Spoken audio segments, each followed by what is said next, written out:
Olá, meus amores, tudo bem com vocês? Espero que sim, tudo em casa, todos bem, com saúde, mais importante, tá? Vamos a mais uma aula de história, tá? Ela se encontra no livro de vocês, na página 126, e a gente vai falar um pouquinho sobre as revoltas que aconteceram nesse período, tá? No período que a gente falou passado, que foi a questão do ciclo do ouro, né? Ocorreram, né, muitas revoltas devido justamente a esse ciclo do ouro, tá? A gente vai falar um pouquinho sobre cada uma delas. A primeira revolta, né, uma revolta chamada Revolta dos Beckman, ela aconteceu no Maranhão, tá? Ela aconteceu em 1684. O motivo, né? Havia a chamada Companhia do Comércio do Maranhão, ela comprava os produtos daquela região, tá? A um preço baixo, né? E revendia para Portugal, né? Por um preço muito alto. Então, eles compravam de lá das pessoas que moravam lá a um preço bem baixinho e revendiam a um preço e tinham bastante lucro. Enquanto que as pessoas não tinham acesso a esse lucro dessa companhia do comércio, tá? E aí, outro problema também foi a falta de mão de obra, né? Que aconteceu por lá.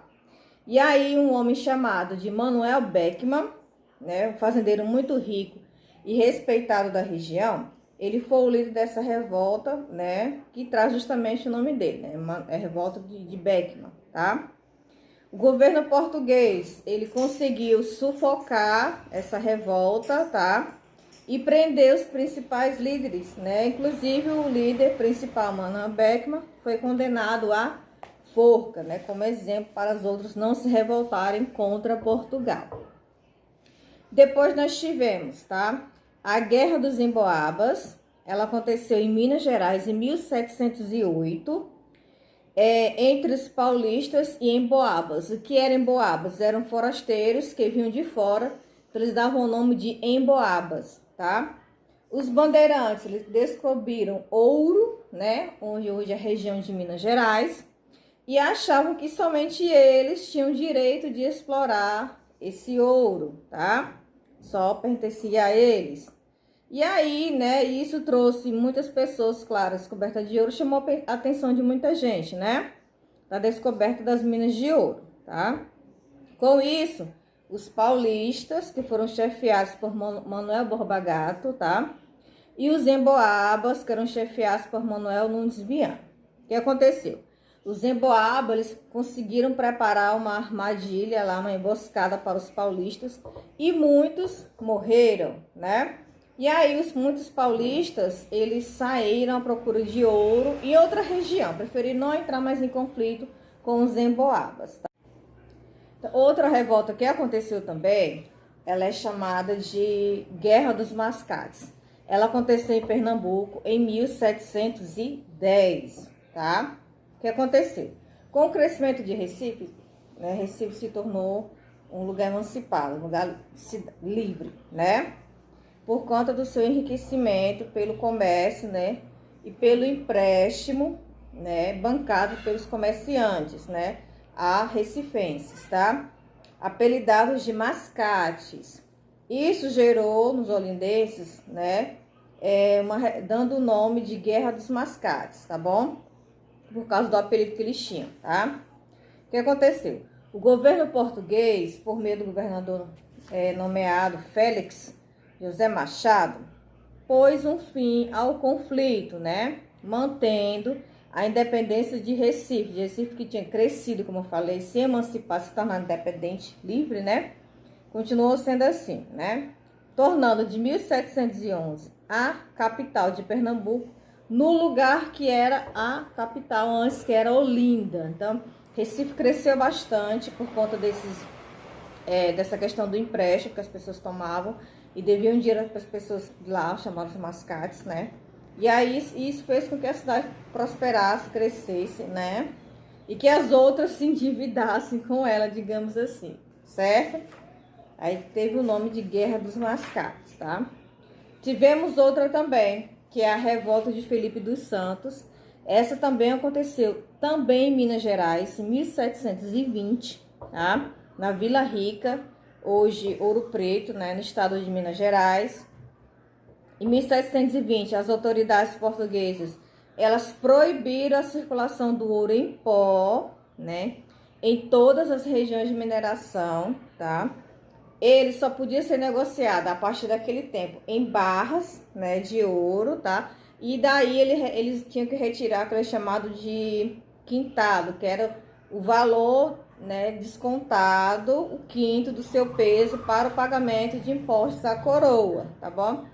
Então, isso deixou os mineradores chateados, né? Eles têm que pagar mais. E para você circular o ouro em barras, né? Você tinha que ter uma maior quantidade de ouro em pó, tá? Aí os mineradores, chefiados por Felipe dos Santos, se revoltaram e exigiram que o governador mandasse fechar essas casas de fundição, que era justamente onde o ouro ele era fundido, ele era feito em barras de ouro, tá? E diminuísse os impostos, né? E aí o conde de Assumar, né, nome dado a Dom Pedro Miguel de Almeida, Portugal e Vasconcelos, sem condições de enfrentar os revoltosos, né, negociou algumas propostas e procurou com isso, na verdade, ganhar tempo. Ele só queria ganhar tempo. Até que os reforços vieram, né, e conseguiram reprimir, né, essa revolta, tá? Queimando as casas, fazendo muitas prisões, né? O principal líder, Felipe dos Santos, foi condenado à morte, assim como todos os outros das revoltas passadas.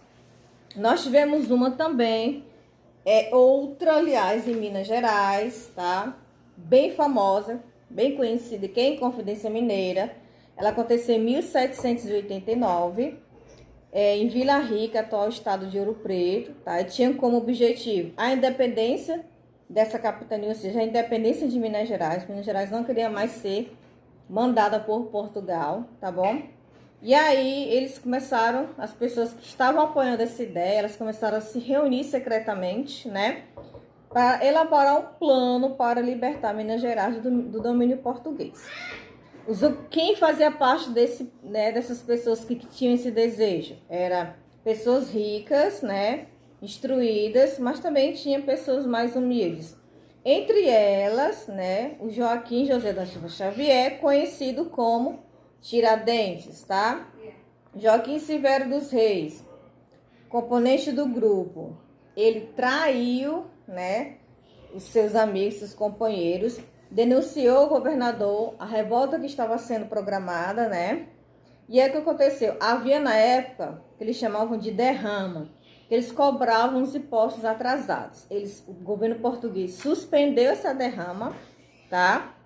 Tiradentes foi preso, foi condenado à morte no dia 21 de abril de 1729, né? Foi enforcado e esquartejado, ou seja, parte do corpo dele foi pendurado em postes até chegar lá no Rio de Janeiro, como uma outra lembrança para não se revoltar contra o domínio português, tá? Tivemos agora, pessoal, na 130, a Conjuração Baiana ou Revolta dos Alfaiates. Aconteceu na Bahia, em 1798, tá? Ela é considerada a mais social da Revolução do período colonial, porque participavam realmente pessoas humildes, tá? Conjuração Baiana surgiu por quê, né?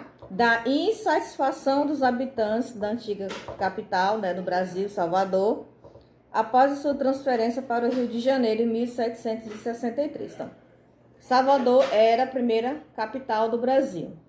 Em 1763, ela deixou de ser capital e Rio de Janeiro ficou sendo capital até Brasília, tá bom? Até quando foi a construção de Brasília. E alguns critérios dessa revolução. Eles queriam libertar a colônia de Portugal e transformá-la em uma república, acabar com a escravidão, né? Melhorar as condições de vida das pessoas mais pobres e aumentar o soldo dos soldados, tá? Os líderes dessa conjuração foram os soldados Lucas Dantas e Luiz Gonzaga, né, das Virgens.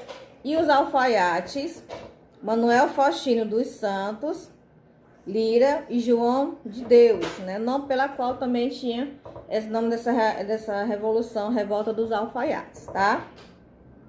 Da mesma forma que aconteceu lá com a Inconfidência Mineira, houve também um traidor, tá? Que disse o dia e o local em que iria acontecer a reunião, né? E eles foram descobertos, tá? Os líderes, os 4 que eu falei, eles foram condenados à morte. Então é isso, pessoal.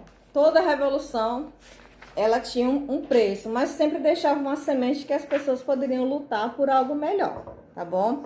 Apesar de que todos os líderes aqui, eles foram, infelizmente, foram mortos, né, enforcados, mas deixaram a sementinha de esperança que nós poderíamos lutar por algo melhor, né, na nossa vida, sempre que a gente se sentir injustiçado, tá bom? E aí vocês vão responder, a página 131, tá? Deixa eu voltar aqui. Tá certo, vamos lá. É isso mesmo, vocês vão responder a página 131. Certo? Só isso, pessoal. A atividade de hoje vai ser fácil de vocês fazerem, né? Somente a 131, tá ok? Respondam aí, depois mandem pra mim naquele horário, 11h30. Eu vou estar postando o gabarito certinho.